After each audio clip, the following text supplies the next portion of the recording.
नमस्कार दोस्तों, आप सभी का हमारे MDS न्यूज चैनल में स्वागत है। दोस्तों, आज हम बात करेंगे 4 अक्टूबर के सभी मुख्य समाचारों और तमाम बड़ी खबरों के बारे में। दोस्तों, अगर आप हमारे चैनल पर नए हैं तो प्लीज चैनल को सब्सक्राइब करके बेल आइकन को भी दबा दें, जिससे आप सभी तक सभी ताज़ा खबरें जल्द ही पहुंचा सके। तो आइए दोस्तों, बिना टाइम वेस्ट किए खबरों पर नजर डालें। चलिए बढ़ते हैं आज के पहले अपडेट की ओर। 6 साल में 26 साल का काम, लेह लद्दाख की लाइफलाइन अटल टनल, पीएम मोदी।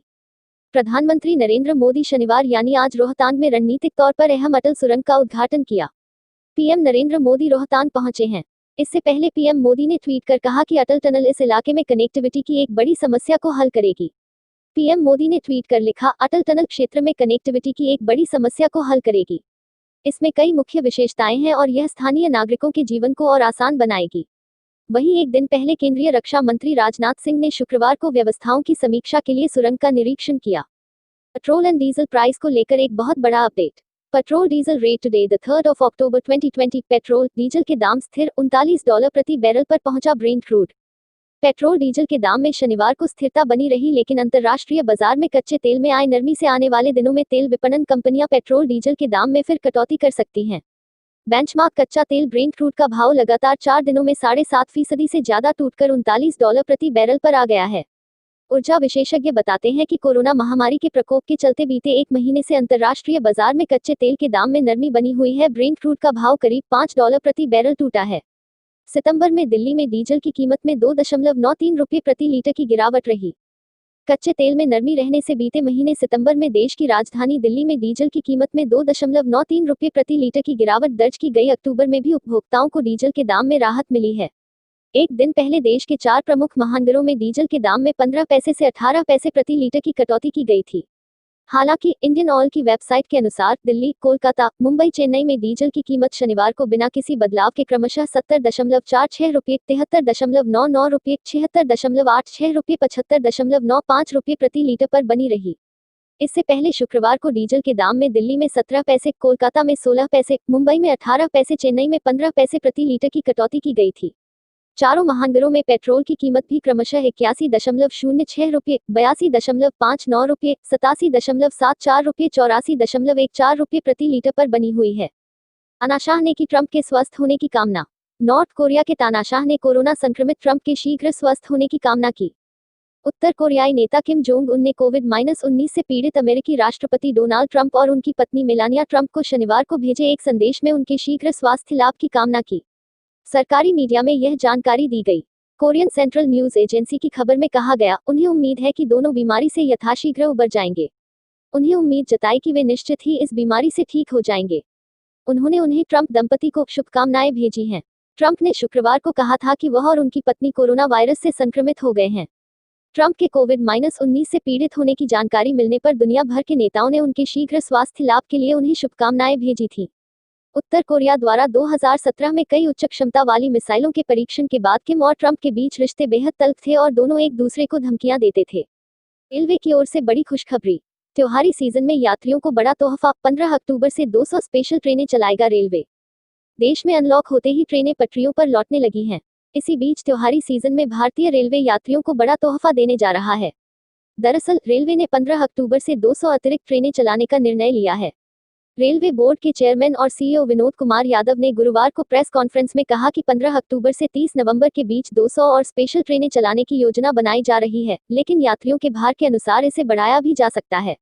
उन्होंने कहा कि कोरोना की स्थिति की समीक्षा करने के बाद यह निर्णय लिया जाएगा कि त्योहारी सीजन कितनी विशेष ट्रेनें चलाई जाएं।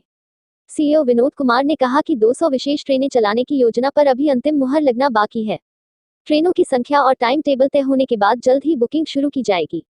बता दें कि 22 मार्च से फिलहाल सभी नियमित यात्री ट्रेनों को रद्द किया गया था, लेकिन अब धीरे धीरे ट्रेनें का परिचालन शुरू हो रहा है। हाथरस गैंगरेप को लेकर सीबीआई जांच की मांग। हाथरस गैंगरेप के कारण पूरे देश में जबरदस्त आक्रोश, मायावती ने की सीबीआई जांच की मांग। उत्तर प्रदेश के हाथरस की घटना को लेकर बहुजन समाज पार्टी की अध्यक्ष मायावती ने इस केस में सीबीआई जांच की मांग की है। मायावती ने कहा है कि इस जांच की शुरुआती रिपोर्ट संतोषजनक नहीं लगती है, साथ ही इस कांड को लेकर पूरे देश में जबरदस्त आक्रोश है। इसलिए इस मामले की जांच सीबीआई या फिर माननीय सुप्रीम कोर्ट निगरानी में होनी चाहिए। आपको बता दें कि हाथरस में पीड़िता के साथ कथित तौर पर हुए गैंगरेप और उसकी हत्या के मामले की जांच यूपी पुलिस की स्पेशल इन्वेस्टिगेशन टीम कर रही है। बीएसपी अध्यक्ष ने इस जांच पर भरोसा नहीं जताया है। उन्होंने ट्वीट कहा, हाथरस जघन्य गैंगरेप कांड को लेकर पूरे देश में जबरदस्त आक्रोश है। इसकी शुरुआती आई जांच रिपोर्ट से जनता संतुष्ट नहीं लगती है। अतः इस मामले की सीबीआई से या फिर माननीय सुप्रीम कोर्ट की निगरानी में जांच होनी चाहिए। बीएसपी की यह मांग है। मायावती ने इस मामले में राष्ट्रपति रामनाथ कोविंद से दखल देने की मांग की है और कहा है कि वे पीड़िता के परिवार को इंसाफ दिलाएं।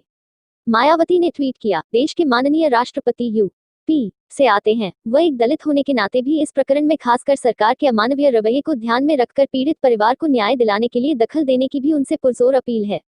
आरबीआई की लिस्ट से बाहर हुए ये 6 सरकारी बैंक अब इन 6 सरकारी बैंकों पर लागू नहीं होंगे आरबीआई के नियम। किया लिस्ट से बाहर, अब क्या होगा ग्राहकों का? आरबीआई यानी भारतीय रिजर्व बैंक ने ओरिएंटल बैंक ऑफ कॉमर्स और इलाहाबाद बैंक समेत 6 सरकारी बैंकों को आरबीआई अधिनियम की दूसरी अनुसूची से बाहर कर दिया है। इसका मतलब साफ है कि अब इन बैंकों पर आरबीआई के नियम लागू नहीं होंगे। दरअसल इन बैंकों का अन्य बैंकों के साथ विलय हो गया है, इसीलिए इन बैंकों के नाम को हटा दिया गया है। इन 6 बैंक में syndicate bank, oriental bank of commerce, United bank of India, Andhra bank, corporation bank और इलाहाबाद बैंक शामिल हैं।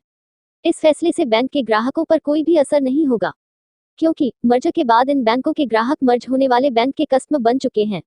आपको बता दें कि केंद्र सरकार ने पिछले साल अगस्त में 10 सरकारी बैंकों के विलय का ऐलान किया था। इस योजना के मुताबिक यूनाइटेड बैंक ऑफ इंडिया और ओरिएंटल बैंक ऑफ कॉमर्स का विलय पंजाब नेशनल बैंक पीएनबी में हुआ है। विलय के बाद पीएनबी देश का दूसरा सबसे बड़ा सरकारी बैंक बन गया है। सिंडिकेट बैंक का विलय कैनरा बैंक में हो रहा है। इलाहाबाद बैंक का विलय इंडियन बैंक में होगा। आंध्र बैंक और कॉर्पोरेशन बैंक का विलय यूनियन बैंक ऑफ इंडिया में हो गया है। सुशांत सिंह राजपूत केस में बड़ा खुलासा। एम्स के डॉक्टरों ने सुशांत सिंह राजपूत केस में किया बड़ा खुलासा। अभिनेता सुशांत सिंह राजपूत की हत्या नहीं की गई और यह आत्महत्या का मामला है। दिल्ली के एम्स के डॉक्टरों की एक टीम ने सीबीआई से अपनी राय में कहा है। मीडिया रिपोर्ट के अनुसार अभिनेता के परिवार और उनके वकील द्वारा जहर और गला घोंटना के सिद्धांतों को एम्स के डॉक्टरों ने खारिज कर दिया है। 34 वर्षीय फिल्म स्टार को 14 जून को अपने मुंबई अपार्टमेंट में मृत पाया गया था। हालांकि मुंबई पुलिस ने इसे आत्महत्या करार दिया था, लेकिन सोशल मीडिया पर न्याय के अभियान और सुशांत सिंह राजपूत के परिवार के आरोपों के बाद इसकी जांच सीबीआई से कराई जा रही है। सूत्रों ने कहा कि एम्स पैनल ने परीक्षण पूरी कर लिया है और इस मामले में निर्णायक औषधीय कानूनी राय देने के बाद फाइल को बंद कर दिया है। सीबीआई उनकी जांच के साथ रिपोर्ट को मंजूरी दे रही है। सूत्रों ने कहा कि सीबीआई को आत्महत्या के लिए उकसाने की जांच जारी रखने की संभावना है। मूल रूप से बिहार पुलिस द्वारा इस मामले में एफआईआर दर्ज की गई थी। एम्स पैनल ने मुंबई अस्पताल की राय के साथ सहमति व्यक्त की है, जिसने शव परीक्षण किया है। मुंबई अस्पताल के शव परीक्षण में मौत के कारण के रूप में फांसी के कारण सांस रुकना पाया गया था। लोन मॉरेटोरियम को लेकर बहुत अच्छी खबर। लोन मॉरेटोरियम, उपभोक्ताओं को मिली राहत। सरकार ने कहा 2 करोड़ तक के ऋण पर नहीं देना होगा इंटरेस्ट। कोरोना वायरस महामारी के बीच केंद्र सरकार ने लोन लेने वालों को बड़ी राहत दी है। केंद्र सरकार ने सुप्रीम कोर्ट को बताया कि वह मोराटोरियम अवधि मार्च से अगस्त तक के दौरान ब्याज पर ब्याज को माफ करने के लिए तैयार हो गई है। लोगों को ये राहत 2 करोड़ रुपए तक के लोन पर मिलेगी। यह ब्याज माफी एमएसएमई, शिक्षा, housing, consumer durable, auto, credit card बकाया, पेशेवर और उपभोक्ता द्वारा लिए गए कर्ज के लिए लागू होगी। पिछली सुनवाई में सुप्रीम कोर्ट ने केंद्र को कहा था कि वो विभिन्न क्षेत्रों के लिए कुछ ठोस योजना लेकर अदालत आए। कोर्ट ने मामले को बार बार टालने पर नाराजगी जाहिर की थी। सरकार ने कहा कि चक्रवृद्धि ब्याज की यह राहत 2 करोड़ रुपए से अधिक के कर्ज पर उपलब्ध नहीं होगी। केंद्र ने सुप्रीम कोर्ट में एक हलफनामा दाखिल कर कहा है कि एमएसएमई कर्ज, शैक्षिकी, आवास, उपभोक्ता, ऑटो, क्रेडिट कार्ड बकाया, पेशेवर और उपभोग लोन पर लागू चक्रवृद्धि ब्याज यानी कंपाउंडिंग इंटरेस्ट को माफ किया जाएगा। सरकारी हलफनामे के मुताबिक 6 महीने के लोन मोराटोरियम समय में 2 करोड़ रुपए तक के लोन के ब्याज पर ब्याज की छूट देगी। केंद्र ने कहा है कि कोरोना वायरस महामारी की स्थिति में ब्याज की छूट का भार सरकार वहन करे, यही केवल समाधान है। साथ ही केंद्र ने कहा है कि उपयुक्त अनुदान के लिए संसद से अनुमति मांगी जाएगी। कोरोना वायरस को लेकर बड़ा अपडेट। कोविड-19, देश में महामारी से मृतकों का आंकड़ा 1 लाख के पार, पॉजिटिव केस 64 लाख से अधिक। भारत में कोविड-19 से हुई मौतों की संख्या 1 लाख का आंकड़ा पार कर चुकी है। वहीं देश में सामने आए पॉजिटिव मामलों की संख्या शनिवार को 64 लाख के पार पहुंच गई। यह जानकारी स्वास्थ्य मंत्रालय के आंकड़ों से मिली। देश में पहली बार मामला दर्ज होने के बाद इस निशान को पार करने में मात्र 204 दिन लगे।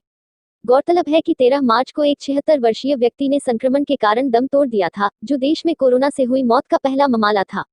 नए आंकड़ों के अनुसार भारत में 24 घंटे में 79,476 नए कोरोना वायरस मामले सामने आए हैं। वहीं इसी अवधि में और 1069 मौत दर्ज की गई। इनके साथ देश में मृत्यु की संख्या 1,842 और संक्रमण के कुल मामलों की संख्या 64,73,544 तक बढ़ गई। इससे ठीक एक महीने पहले भारत में 67,376 मौतें दर्ज की गई थी। देश में पिछले 24 घंटों के दौरान कोरोना संक्रमण के कारण 1,069 लोगों की मौत के साथ इस महामारी से मरने वालों की संख्या 1 लाख के पार पहुंच गई है। इस दौरान महामारी से निजात पाने वालों की संख्या संक्रमण के नए मामलों से कम रहने से सक्रिय मामले 2,779 बढ़ गए।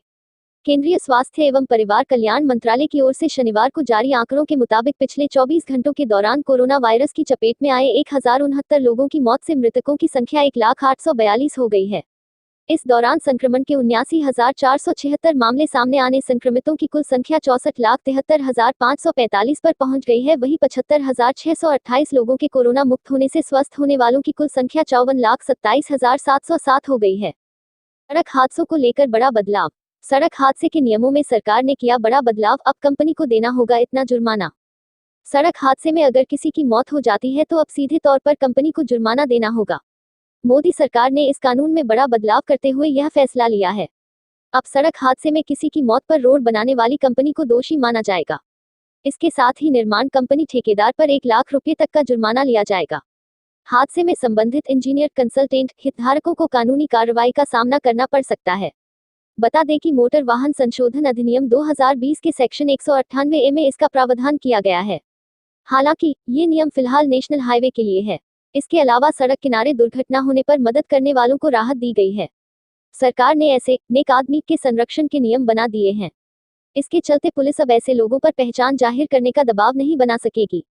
सरकार ने मोटर वाहन संशोधन अधिनियम 2019 में एक नई धारा 134A को जोड़ा है। यह धारा सड़क हादसों के दौरान पीड़ितों की मदद के लिए आगे आने वाले नेक आदमी को संरक्षण प्रदान करती है। सड़क परिवहन और राजमार्ग मंत्रालय ने एक बयान में कहा कि ऐसे लोगों के साथ सम्मानजनक व्यवहार होना चाहिए। चलिए दोस्तों, आज के लिए बस इतना ही। अब कल मिलेंगे देश भर की तमाम बड़ी व छोटी खबरों के साथ। दोस्तों, अगर आप हमारे चैनल पर नए हैं तो प्लीज चैनल को सब्सक्राइब करके बेल आइकन को भी दबा दें और रोजाना ऐसी वीडियोस को लाइक कर शेयर करना ना भूलें। धन्यवाद।